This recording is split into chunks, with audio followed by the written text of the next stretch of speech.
Bienvenidos a Semanario Judicial. Soy Citlali Pérez y en los próximos minutos le daré cuenta de las sentencias más relevantes de la Suprema Corte en Pleno y Salas, así como de las decisiones más importantes del Tribunal Electoral y órganos jurisdiccionales federales. Pero antes, permítame saludar a mi compañera Eusiris Rostro, quien nos acompaña en la interpretación en lengua de señas mexicana. Hola, Eusiris. Ahora sí estamos todos listos. Comenzamos.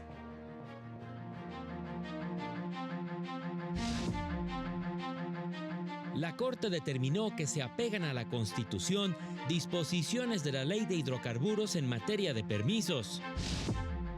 Independencia judicial y amparo son pilares esenciales en la defensa de los derechos de los ciudadanos, aseguró el ministro Jorge Mario Pardo Rebolledo. La ministra presidenta Norma Lucía Piña llama a los juzgadores a garantizar un medio ambiente sano para las futuras generaciones. Designar a las personas juzgadoras mediante el voto popular politizaría la impartición de justicia.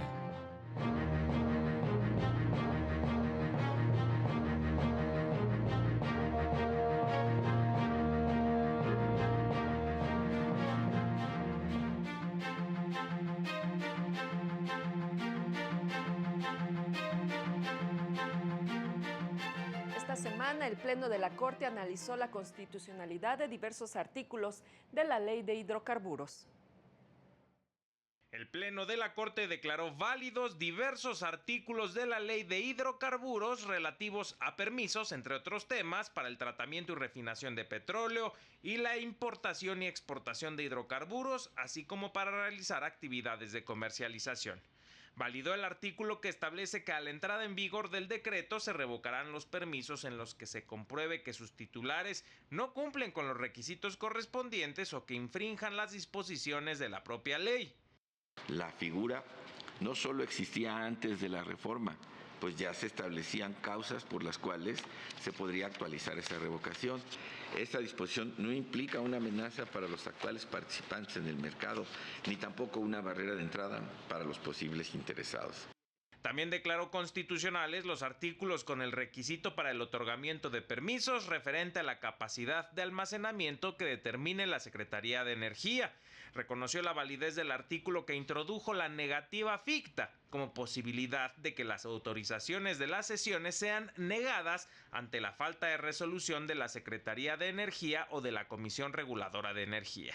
También determinó la constitucionalidad de los artículos que contemplan la suspensión de los permisos si se prevé un peligro inminente para la seguridad nacional, la seguridad energética o para la economía nacional.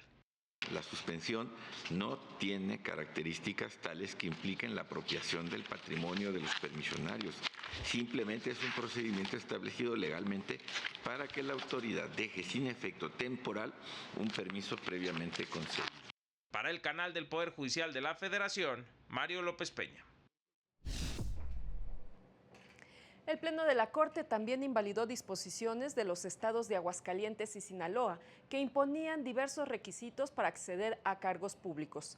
En una controversia promovida por el municipio de Jesús María, invalidó el requisito de no haber sido candidato a un cargo de elección popular 5 años antes del nombramiento como Contralor Interno del Ayuntamiento previsto en la Ley Municipal de Aguascalientes. Esa exigencia constituye una distinción que en estricto sentido no está estrechamente vinculada con la configuración del perfil inherente al cargo a desempeñar, sino con una ideología política y además se trata de un requisito sobreinclusivo. Sin embargo, determinó que es válido exigir el título de licenciado en Derecho o contador público para ocupar dicho cargo.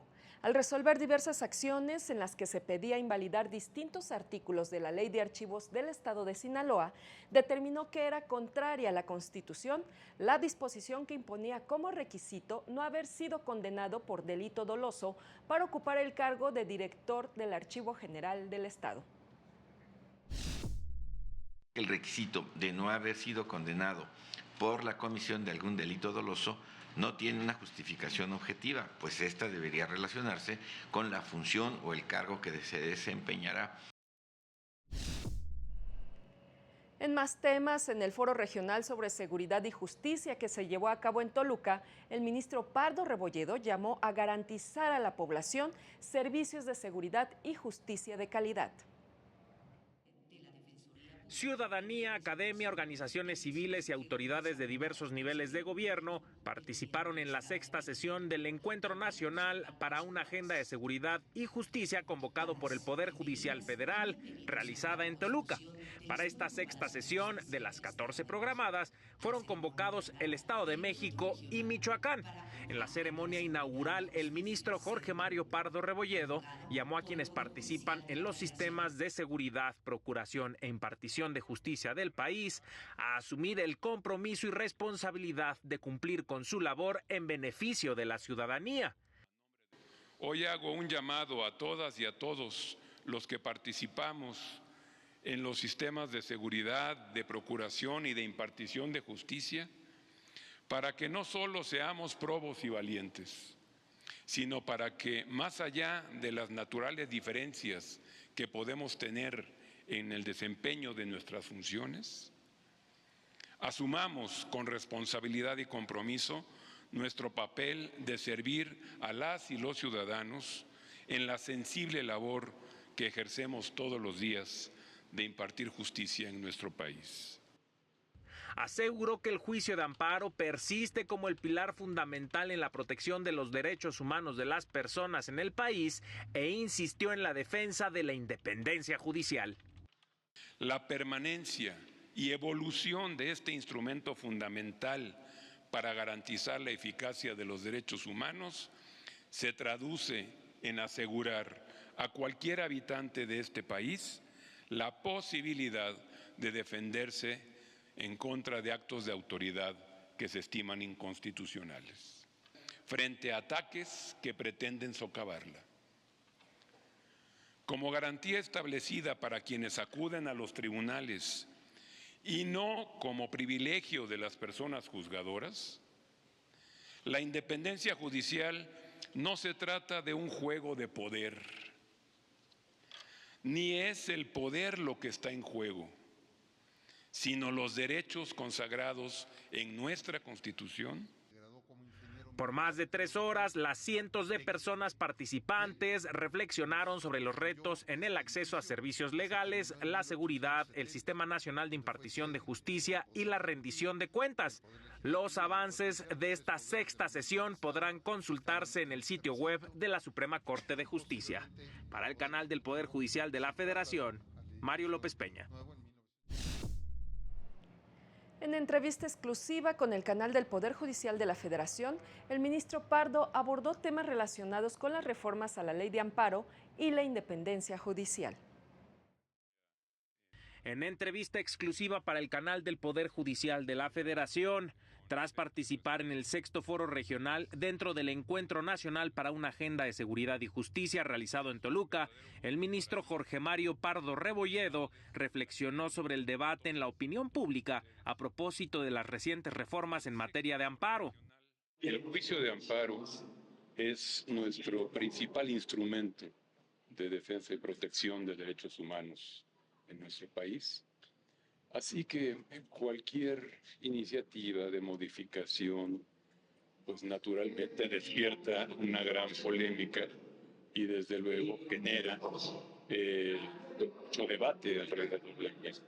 Y en cuanto al tema de posicionarse o pronunciarse o adelantar criterios, pues desde luego, como tú bien lo señalas, ante la posibilidad de que pudiera llegar a análisis a la Suprema Corte de Justicia, la reforma en materia de amparo, pues sí, para nosotros es complicado tratar de adelantar una opinión sobre si ese tema llegara a la Suprema Corte de Justicia, pues nuestra labor será analizar si esa modificación tiene algún aspecto contrario a la Constitución. Y sobre esa base será el debate y el análisis que tengamos que hacer. Insistió en que la independencia judicial no es un privilegio de quienes imparten justicia. porque se ha visualizado la independencia judicial como un privilegio o como una facultad de los juzgadores, cuando en realidad el enfoque correcto es que se trata de una garantía para quienes se acercan a los tribunales de que la persona que va a resolver lo hará con absoluta independencia, con imparcialidad, con profesionalismo. Entonces, pues, los posibles ataques o críticas a la independencia judicial, para los que somos juzgadores de carrera, yo llevo más de 40 años en esta institución, pues digamos que no es lo ideal, pero siempre lo tenemos previsto. Hay que tomar en cuenta que nuestra labor siempre se da en medio de un conflicto de derechos, de un conflicto de intereses. Así es que cuando el juez resuelve, pues no puede declarar empates, tiene que darle la razón a uno. Y la contraparte, pues naturalmente quedará insatisfecha. El ministro Pardo Rebolledo subrayó que las juzgadoras y juzgadores federales están para servir a la gente. Tenemos un cuerpo de juzgadoras y juzgadores preparados, profesionales, actualizados y con el compromiso de llevar a cabo su función, que en esencia es la defensa de los derechos de las personas. El año pasado, según cifras del último informe, tuvimos cerca de 1.300.000 amparos a nivel federal, a todos los órganos jurisdiccionales federales. Y a mí me parece que esa es una muestra de que, aunque a veces no se refleja en las encuestas, sigue habiendo la confianza de acudir a un tribunal para la solución de una controversia o cuando se estima que algún acto de autoridad está violando los derechos de los particulares. Siempre en las encuestas y en los estudios salimos mal parados porque, como ya lo dije, el 50% de las personas que intervienen en el juicio quedan insatisfechos con la decisión del juez. Para el canal del Poder Judicial de la Federación, Mario López Peña. Y en más temas, durante la entrega de reconocimientos a los ganadores del concurso de dibujo infantil 2024, Cuidar el planeta es cuidar mi hogar, la ministra presidenta Norma Lucía Piña recordó que estamos viviendo una emergencia planetaria, por lo que resulta urgente adoptar medidas que permitan revertir la crisis ambiental y climática. Convocó a las personas juzgadoras a asumir su responsabilidad en la protección de la naturaleza y de los derechos humanos que de ella dependen, y en especial para garantizar una vida sustentable a las próximas generaciones.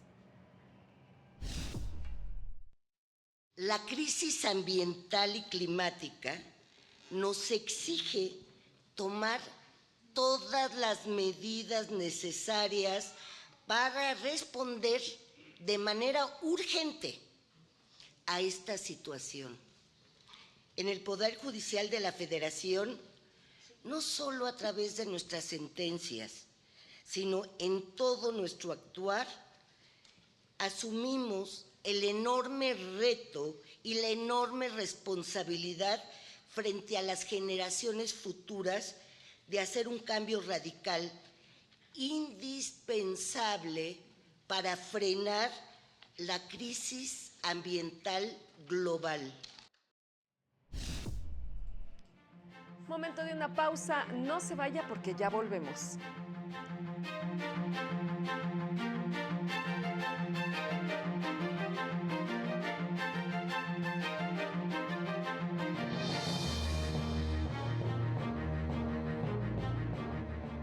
Al regresar, inaplicar la prisión preventiva oficiosa no implica conceder la libertad de inmediato.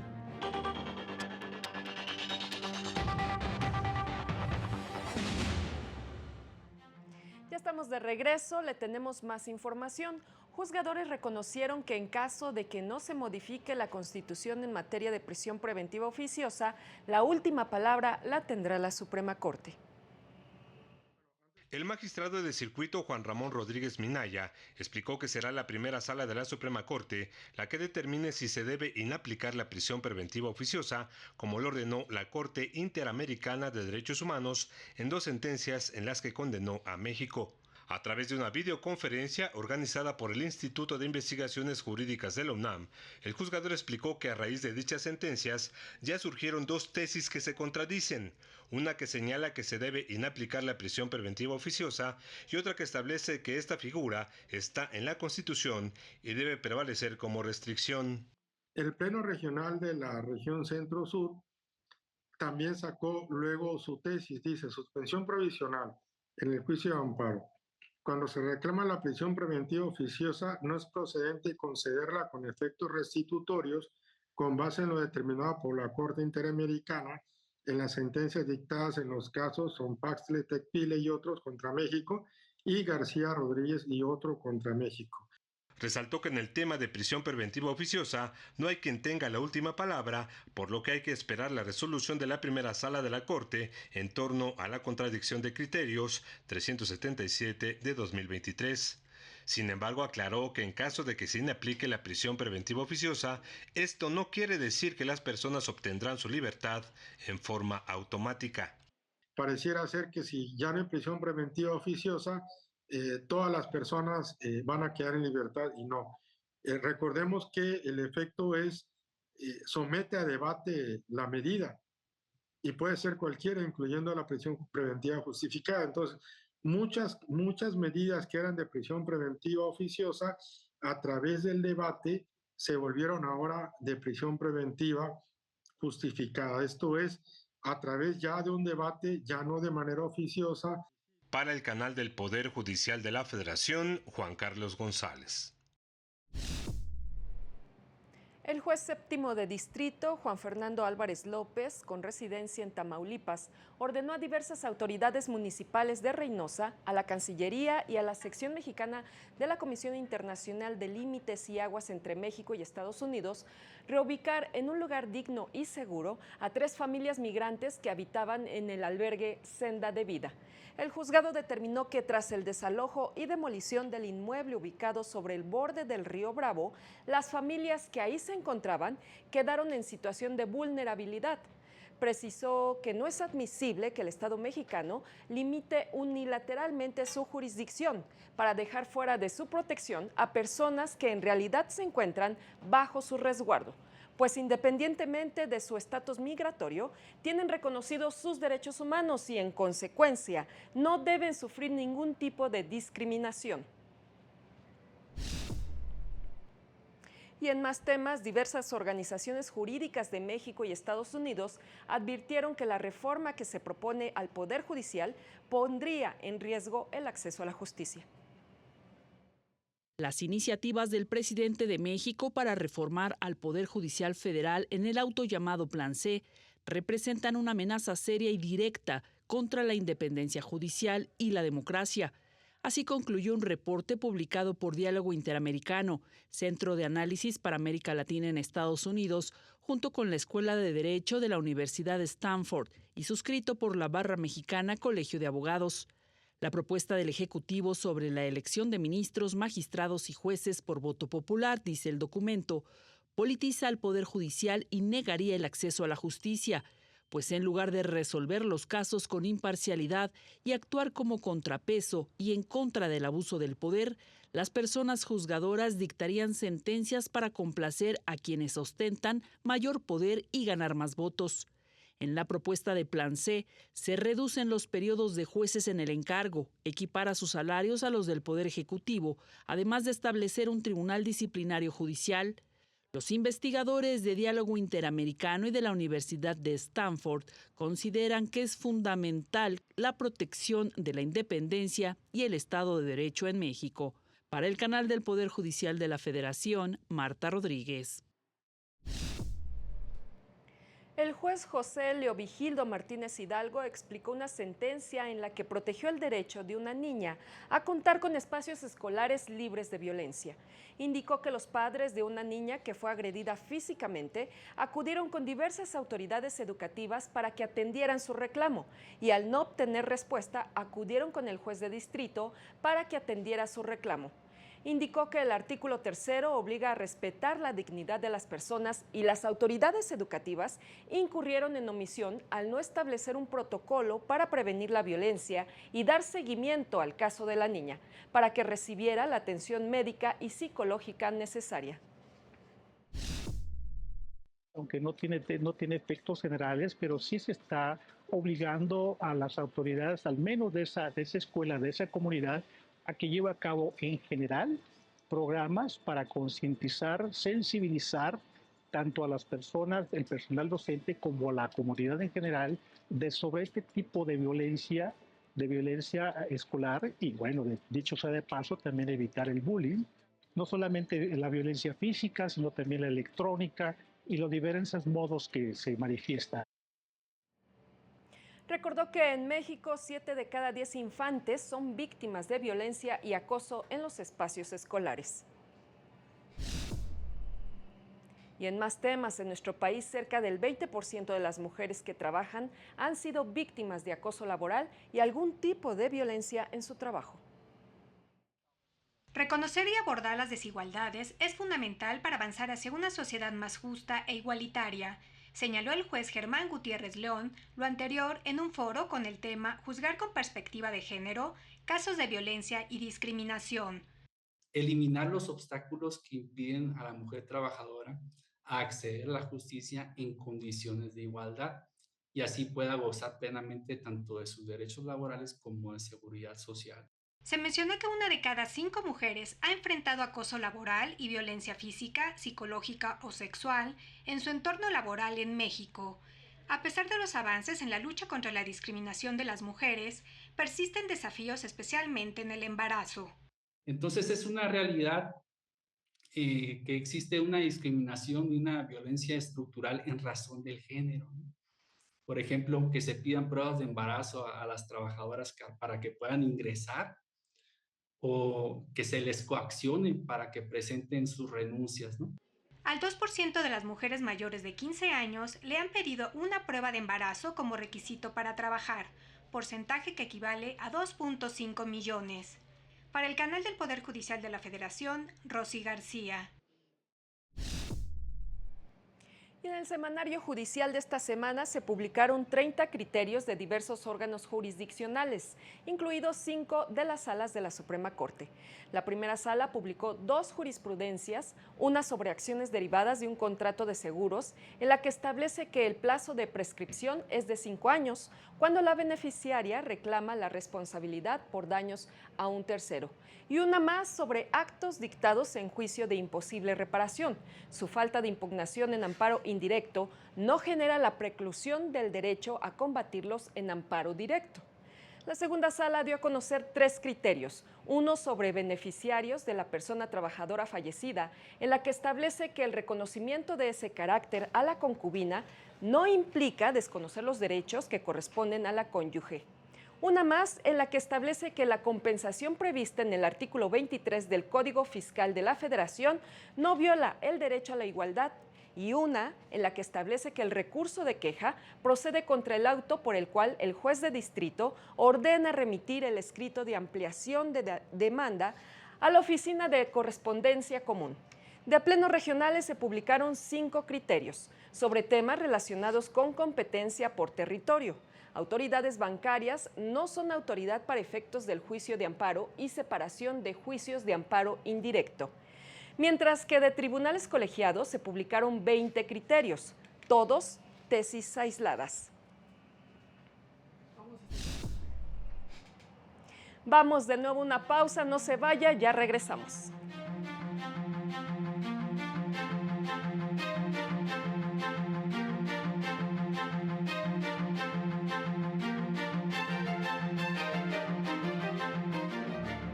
Más adelante, confirman multas a Xóchitl Gálvez y partidos que integran la coalición Fuerza y Corazón por México.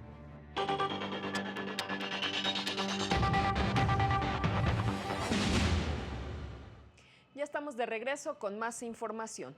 La Sala Superior del Tribunal Electoral confirmó las sanciones que impuso la Sala Regional Especializada a los partidos que integran la coalición Fuerza y Corazón por México, por faltar a su deber de cuidado, y a su ahora candidata a la presidencia de la República, Xóchitl Gálvez, por violar el interés superior de la infancia al difundir propaganda con imágenes de infantes y adolescentes. Las y los magistrados indicaron que la sala especializada sí fundó y motivó sus resoluciones. Además, estimaron que las multas impuestas no son excesivas. La responsable estableció que los lineamientos que regulan la protección de niños, niñas y adolescentes son de observancia obligatoria y determinó que se actualizaba la infracción al no haberse presentado la documentación sobre el consentimiento y opinión informada de niños, niñas o adolescentes.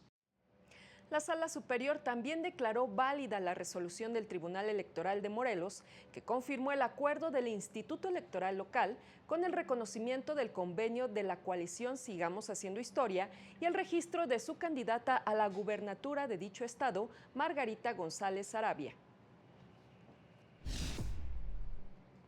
Y la constante presencia de organizaciones criminales en nuestro país es un riesgo para las elecciones y la democracia, consideraron especialistas. La violencia y las desapariciones en México afectan la democracia en el país.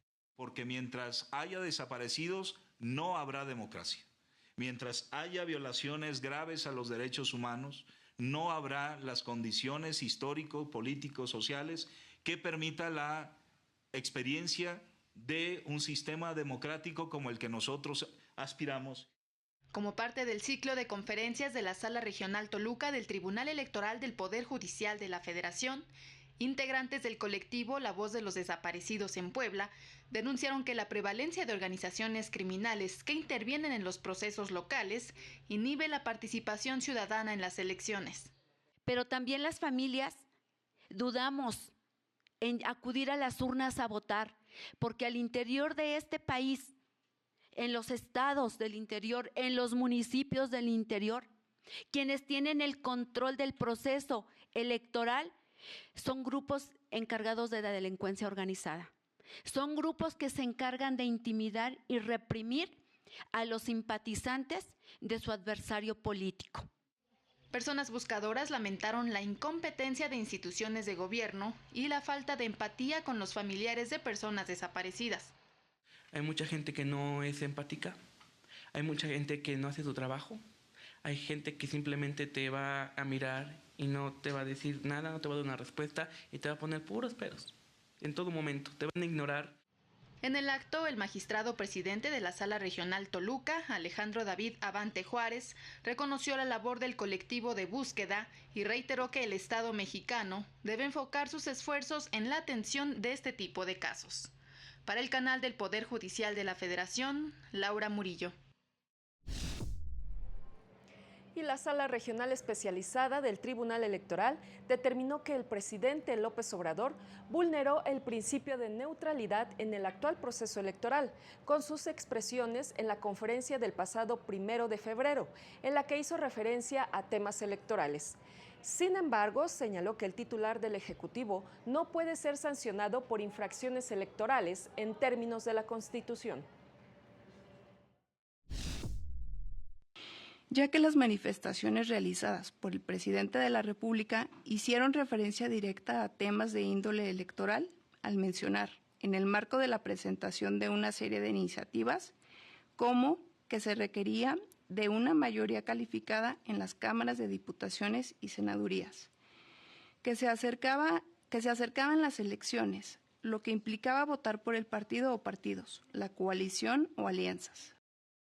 En otro asunto, impuso multas a la candidata presidencial Claudia Sheinbaum y al partido Morena por vulnerar el interés superior de la niñez derivado de eventos propagandísticos realizados en Guanajuato y San Luis Potosí. Así llegamos al final de este semanario. Soy Citlali Pérez. Lo invito a mantenerse en la señal del canal del Poder Judicial de la Federación. Este lunes sigue la sesión del Pleno de la Suprema Corte. En esta ocasión tiene previsto analizar y resolver una acción de inconstitucionalidad en la que se pide invalidar un artículo transitorio de un decreto que reformó 2 artículos de la Constitución de Morelos, además de una declaratoria general de inconstitucionalidad de los artículos 477 y 504 del Código Civil y 47 de la Ley del Registro Civil de Jalisco. Gracias por su atención. Soy Citlali Pérez. Que tenga un excelente fin de semana. Hasta pronto.